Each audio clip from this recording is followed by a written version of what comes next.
Okay, Veronica, we're back. A little technical difficulty there, but I want to narrow in something you said that you were the first in your family to get educated, and do you mean university education? Is that right? University, yes, I was the first person in the first woman in my family Yeah.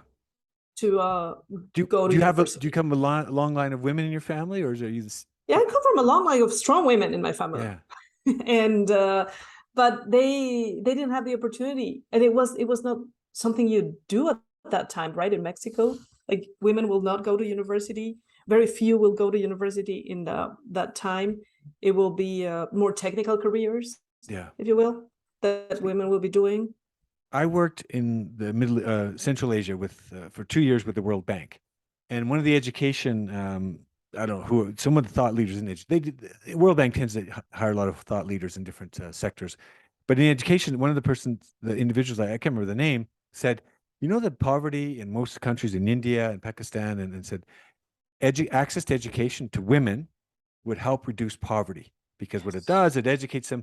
Because a lot of families in Tajikistan, for example, they'll have families, six, seven kids. And they just, because they think the more kids you have, they'll help feed, they'll help earn income, they'll help the family. But it does the reverse. It puts people deeper into poverty. So I think that's very important. Access to education to women. So they understand that part. Yes. Yeah. Yes. And I didn't realize that. I didn't realize that. I, I was thinking, what am I so passionate about this topic about Yeah. empowering women? And it's because of that. I think somehow I saw the efforts that all the women in my life made for me to get there, and how proud they were, right? And not get me wrong, my grandfather was a lawyer, and so was my dad. So, but there wasn't it wasn't yet I was the first woman in my family to go to university. Yeah. Isn't that incredible? And So that was university. I looked at Universidad my mom went to Nacional. university later on Oh, in her okay. 60s after she Yeah. raised three kids. She went back to school. She Is finished this high Mexico school, City, right? That was Mexico right? City. Mexico City. She finished Yeah. high school, and then she went to she did the Wow. high school, and because she went from junior high to a technical career, so then she went back in her 60s, and she finished high school and then university, Nice. So what did she right? go? What did she go study then when she went back? um Education. She's a teacher at heart, Ironically, right? education, right? To educate people. Wow. So Right. she, Math. She's a math teacher. She was working with kids, with little kids, for the longest time, just yeah. helping them to read and write and basic math. She was so good at math. Imagine the video for if she could, if you had the video, the content, like Khan Academy, right? If you had the content that showed, you could create. It probably could have been the La Rosa School of Math, right? If Yes. you Oh, had, she could totally have done that. you Yeah. know what I mean? And you just upload that video and show these kids, and then other kids can see that, and so that, Yes, and they were inspired. She will work with kids of very low income to help them get yeah, there, right? The kids that didn't have access to that. So she did it for many years after she graduated. And so that is a little bit of my story, and that's what it's motivating me, right? That's what I have made it my mission to help women break through their internal glass ceiling. Because I was going to go there, right? I know we were talking about this internal glass ceiling. As a lawyer, I also worked a lot in, as I mentioned before, in writing about female women's rights, and fighting for breaking this glass ceiling. yeah. But nowadays we have policies. We have, I mean, I know we're not there yet, but we do have policies. We have legislation. We have best practices about equality, about gender equality. And yet there's still a gap, as we were talking before. And I think a big part of that is this lack of self-confidence in women.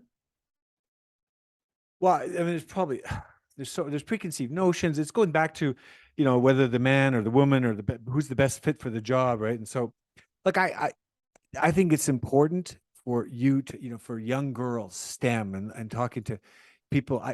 For the last 3, 4 years, I remember, getting girls into STEM has been a big thing because I don't know what the solution is. I'm not here for that. But when you talk about internal glass ceiling, I think that glass ceiling starts from whatever age, right? And that confidence exudes or doesn't. If somebody pushes them down, boy or girl, but I guess no, no, no, you're not going to study this, or no, I think STEM is one of the ways to Yes. get girls to show that creativity, like the tech girl, right?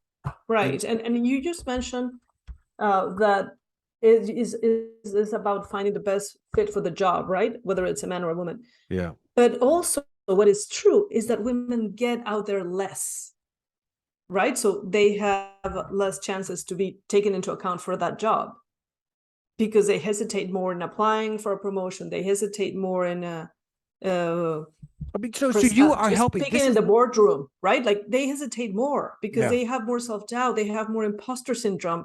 They just doubt themselves way more, and that's what you don't see them out there applying for that promotion, right? Applying for that position, so they get less chances of getting it. You They're really are like taking me the to the best kept secret. yeah. I just there's so many ways this can go, and I'm looking. So this is your work with executive mindset coaching, because it literally what you just said, the imposter syndrome. I had Karen Judge. Karen Judge was on my episode, and it's called A Dose of Happiness.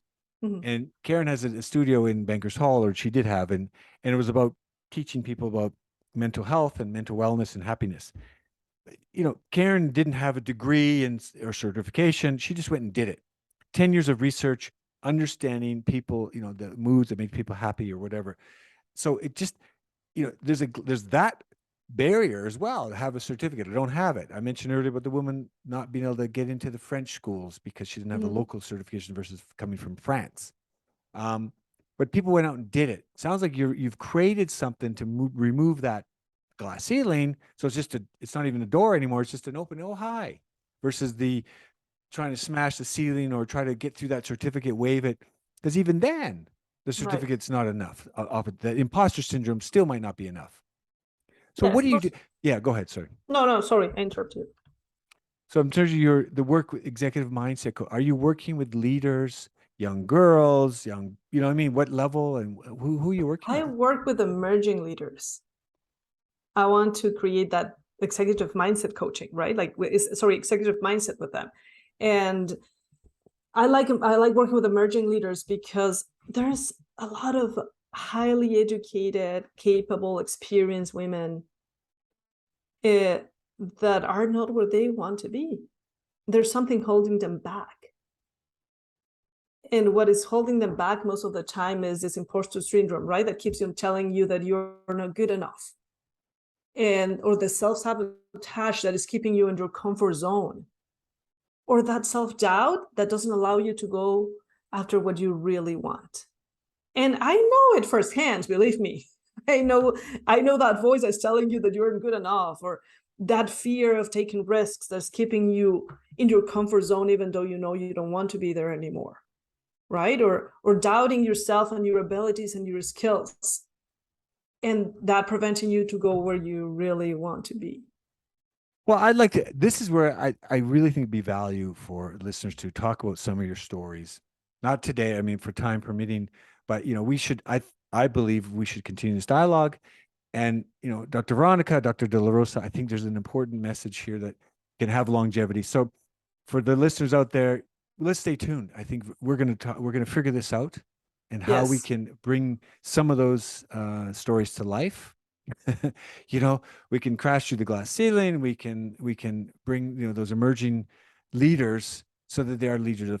Because if you look back to that, that public speaking, the paper you wrote, the differences. Imagine if you wrote it, say, go looking back, and what would you have done differently?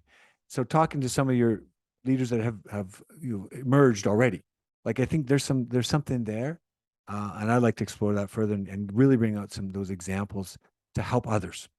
absolutely. And I also want to say that when I'm talking about leaders, I'm talking about the corporate world, if you will, but I'm also talking about business owners, because I know that in your listeners, there's a lot of business owners, and business owner having confidence when you're doing business, when you're starting your own business, can make a big difference. Yeah.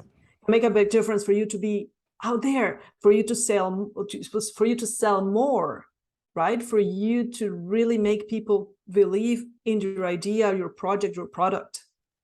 So that is very important. I have a 3-year-old neighbor this side. Yesterday, sold us a box of cookies. She's 3. I said, great, she's an emerging leader. I'm saying that, Yes. but in the summertime, they were selling paper airplanes. She had a little, instead of a lemonade Oh, I stand. heard that in one of your podcasts. Yes, yes. So but the emerging leaders are everywhere. Where does that start? And I've had discussions with Susan O'Brien about Mhm. when does that money discussion? She's a wealth leader in the Calgary community, and when does that money equation start?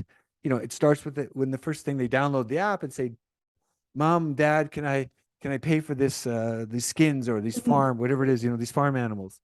So I think the leader, I like that your analogy, you're saying it's women in business, women in executive positions, maybe not even executive positions. There's a lot No, of wanting to get there because yeah. they know they have it, right? They have everything it takes. Just they need to push in self-confidence. So we're going to continue this, Dr. De La Rosa, Veronica, Dr. Z V. D We'll figure D E that F. out. Well, you have a lot of vowels in your name. So, but look, let's stop here, and we'll thank you for taking the time today. And but one last thing. So, Dr. Ian Holloway he's a professor. Did you work with him at Yes, I law? did. So he was on way back during COVID, and he's got some good stories there. But it was just the Yeah, law he's part. great. He's great. Yes, I know him well. And yes, no, thank you. And I think that what I would like to do in this series is to help business owners and emerging leaders to break through their internal glass ceiling, Well, I think there's a two part to that. so that they can really, had a better life that will include more joy, fulfillment, and wealth. Well, there's two parts. One is you're going to share your story, and then we're going to invite the guests on, like a surprise thing. We'll bring them on. No, we won't be surprising them. I'm not that kind of, but we'll bring them on and also have them share their experiences. And that would be up to you to decide who gets Mhm. on and who gets off, or we bring them all on and we have this massive, we have to manage that. But I think this is great. So thank you for today. And we hopefully there's no glass ceilings. We're just going to have a nice open, And would you mind if I share today? I like to call it, and I have a lot on my website if somebody's interested. It's called Veronica De La Rosa Coaching.com. There's more coaching bites, but I would like to share a coaching bite today okay? that will start Please you do. gain more. This is a coaching bite for you to boost your self-confidence. And even though it might sound counterintuitive, I would like any business owners, emerging leaders, everybody who's listening to us today, to take some time today to empower and encourage women and girls in your life. In your community, where is your community, your job, your family, just stop to make a pause and just tell that girl in your life, that woman in your life, that how important they are, how proud you are of them, and how much you care. Buy a little cup of coffee to that single mom that is just struggling, or that new mom, or just tell your daughter today how proud you are of her, and that encourage her to do well in that exam that she's studying for. Just take some time to show your support. Take some time to tell the women in your life that you see them and that you care. That could work for everyone. That works for me already. I have three thoughts on that one. So thank you Okay, for good. that, for the coaching bite. But that could be the name of our series, Coaching Bites by Dr. Veronica or Dr. V. We could look at that. So thank you for today. And one last, how do people find you again? You mentioned your website. Let's just say it one last time. Yes, Veronica De La Rosa Coaching.com, or you can also find me on LinkedIn as Dr. Veronica De La Rosa PhD. And connect. I would love to chat with you and connect. Let's DM. Perfect. That's DM. I like that. All right. Have a great day, and we'll chat soon. Thank you. You're welcome. Bye-bye. Bye.